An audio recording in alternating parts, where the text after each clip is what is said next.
আপনি আমাকে 3 দিন ধরে একই কথা বলছেন মিস্টার রয়। আপনার মনে হচ্ছে আপনার ছেলে আপনাকে খুন করতে চাইছে, তাই তো? সেটা আপনার দিনের বেলা মনে হয় না, পুরোটাই রাতে। দাঁড়াম দাঁড়াম করে ধৈর্য থাকাই তো। কে? আপনার ছেলে না আপনার ছেলের বউ? সবাই, প্রত্যেকে। এমনকি আপনার 3 বছরের নাতনিও।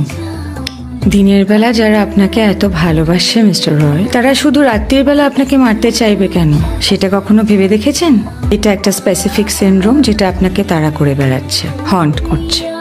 আমাদের মাথার মধ্যে না অনেকগুলো নাটবল্টু আছে, ঠিক ভুলের, যেগুলো আমাদের ডিসিশন নিতে সাহায্য করে, আর সেই নাটবল্টুগুলো আপনার ক্ষেত্রে কাজ করছে না।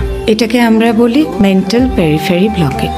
চিন্তা করবেন না, আমি ওষুধ লিখে দিলাম, এগুলো খান, 1 মাস পরে অ্যাপয়েন্টমেন্ট নিয়ে নেবেন, কেমন?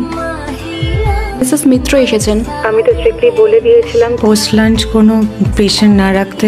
I am suppose two live at 3 o'clock। না মানে উনি এত করে বললেন যে ওনার প্রবলেম